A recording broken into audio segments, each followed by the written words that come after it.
Hello student, good morning. Today we are going to start our revision part 1, chapter number 1, index number. So listen it carefully. हमारा जो first chapter है index number, उसका weightage for board examination 12 marks का है, right? इस 12 marks को कैसे paper में डिवाइड किया गया है? So listen it carefully. 1 marks के हमारे एमसीक्यू, देन 1 मार्क का 1 सेंटेंस आंसर जो सेक्शन बी में होता है, देन सेक्शन सी में 2 मार्क्स का क्वेश्चन होता है जो हमें सॉल्व करना होता है, जो हम सेक्शन सी के सारे सम सॉल्व कर चुके हैं. देन सेक्शन डी में 3 मार्क्स का एक सम होता है, वहाँ पे ऑप्शन ही या तो थियरी होती है या तो सम होता है, बट लास्ट कई पेपर्स में सम ही पूछे गए हैं. और फिर सेक्शन एफ में जो सबसे पहला वाला सम होता है वो इंडेक्स नंबर से होता है, 5 मार्क्स का सम होता है. ऐसे इंडेक्स नंबर में टोटल 12 मार्क्स का वेटेज होता है और इस तरह से हर एक सेक्शन में इंडेक्स नंबर को डिवाइड किया गया है, right? So let us start today's lecture with index number meaning. So what is the meaning of index number?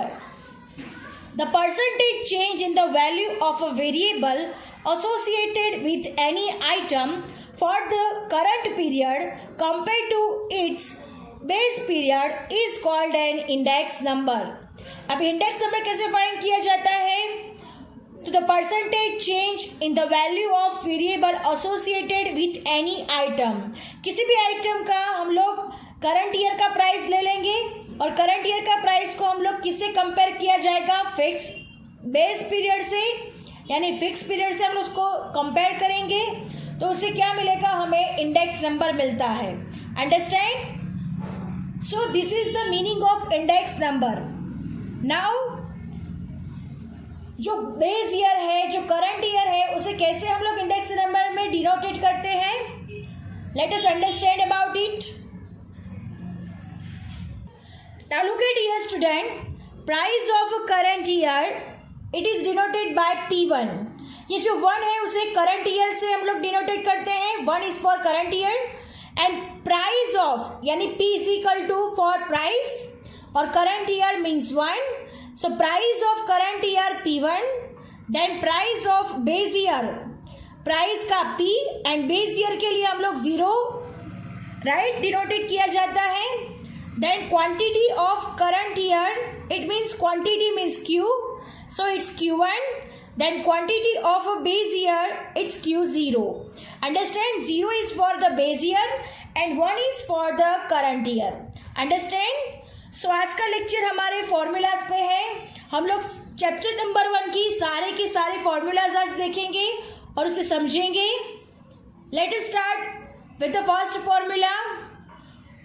Fixed base index number.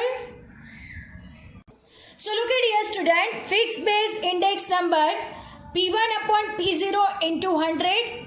P0 is same in every year. यानी जब भी ये formula हमको question में आएगा तब हमें क्या करना है? जो क्वेश्चन में हमें फिक्स पीरियड यानी बेस ईयर हमें दिया होगा उसी का डिजिट हर एक ईयर से क्या करना है? डिवाइड करना है. यानी हमारा P0 है वो हर एक ईयर के लिए कैसा हो जाएगा? सेम हो जाएगा, उसमें कोई चेंजेस होगा नहीं. अंडरस्टैंड? सो ये कौन सा फॉर्मूला हुआ? Fix base index number. Now moving to the next, chain base index number.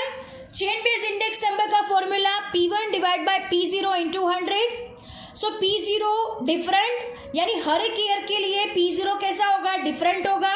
Chain base में जो P0 होता है वो चेंजेस होता है हर एक ईयर में, तो P0 यानी preceding year, P0 is different for every year. Understand? This is called chain based index number.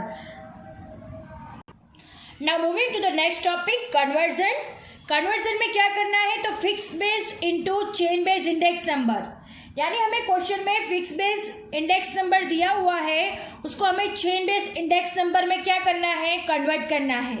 तो व्हाट उसका फॉर्मूला क्या रहेगा? सो हमने क्या करना है? फिक्स में से चेन में कन्वर्ट करना है, so chain base index number is equal to fix base index number of a current year divide by fix base index number of a preceding year.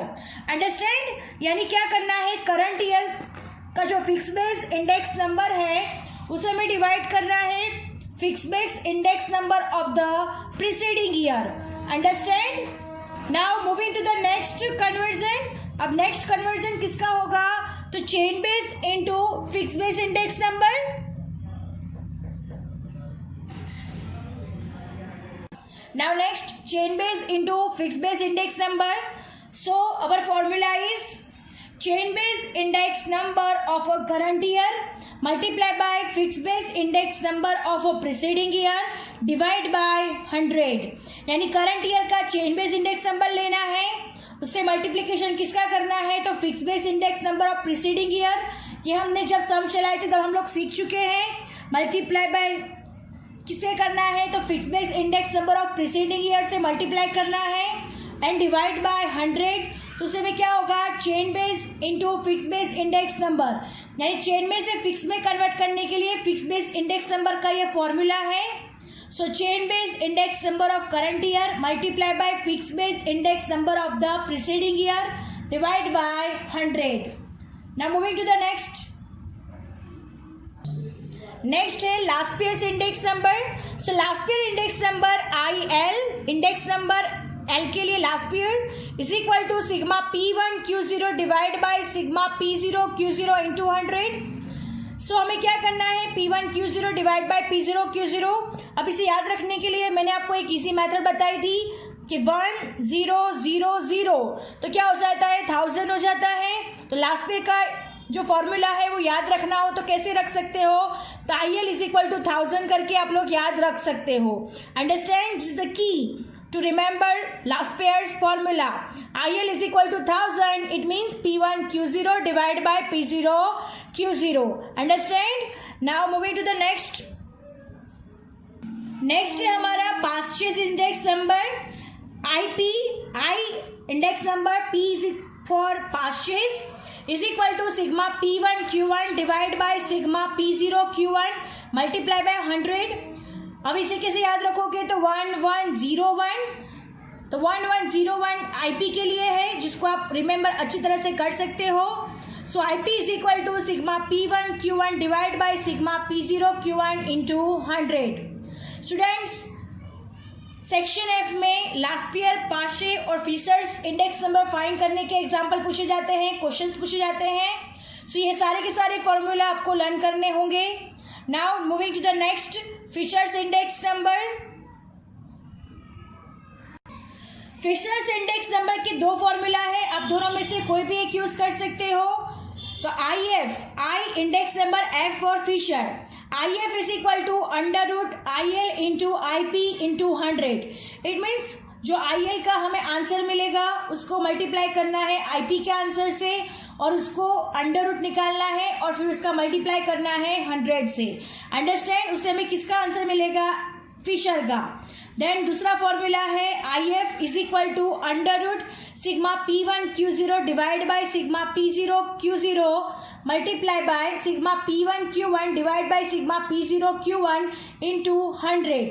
तो ये दोनों फॉर्मूला हमें पता है कि IL और IP के हैं, दोनों के फॉर्मूला सेम रखने हैं, दोनों का मल्टीप्लिकेशन करना है, फिर उसका अंडर रूट निकालना है और फिर उसके क्या करना है, मल्टीप्लाई बाय 100। ऐसे हमें क्या मिलेगा, फिशर्स का इंडेक्स नंबर मिल जाएगा। Now moving to the next point.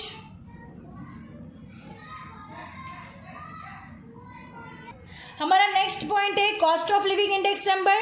अब cost of living index number कैसे फाइंड किया जाता है, तो उसके दो कंडीशंस होते हैं, जबकि बेस ईयर का क्वांटिटी दिया गया हो या तो फिर करंट ईयर का क्वांटिटी दिया गया हो, दोनों के लिए अलग अलग फॉर्मूलाज है।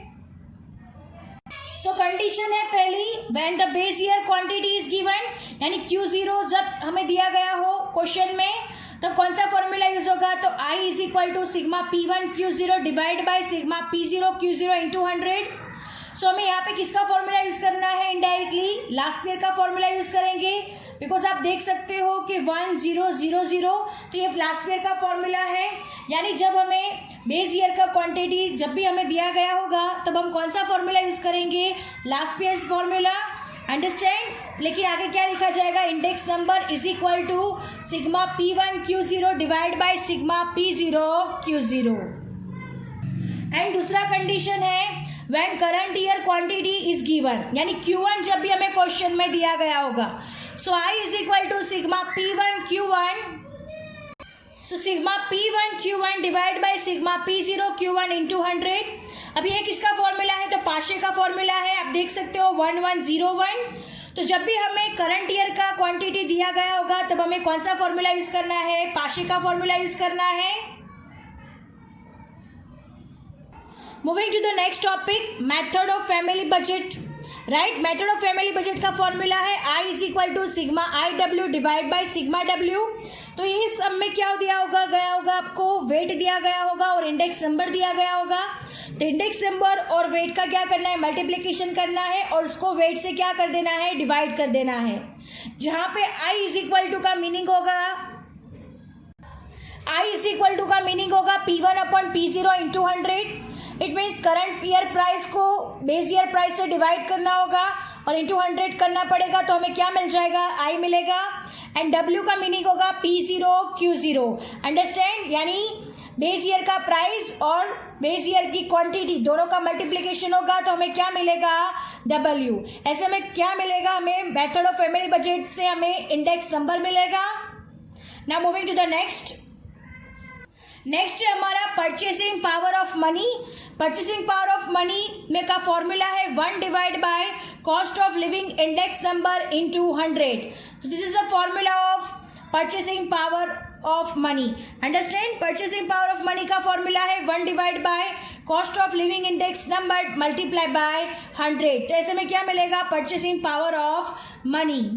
Now moving to the next, हमारा लास्ट फॉर्मूला है रियल वेज। तो रियल वेज कैसे फाइंड करते हैं, तो wage divide by cost of living index number into 100। Question में हमें वेज भी दिया गया होगा और cost of living index number भी दिया गया होगा और ऐसा क्वेश्चन में कहा गया होगा find the real wage. So हमें रियल वेज कैसे फाइंड करना है, तो wage divide by cost of living index number into 100। हमारे सारे फॉर्मूलाज यहाँ पे फिनिश्ड होते हैं। I hope you understand it very well. आपको फिर से रिवाइज करते रहना है। अंडरस्टैंड। अब हमारा फर्स्ट चैप्टर ओवर हो चुका था और आज हमने फिर से उसका रिवीजन किया है। राइट, तो अब हमारे हर एक दिन को एक एक असाइनमेंट आएंगे चैप्टर नंबर 1 के, आपको जो करने हैं और मुझे सबमिट भी करने हैं। सो हमारा रिवीजन भी साथ में ही होगा। Understand. So all the best for it. Thank you students.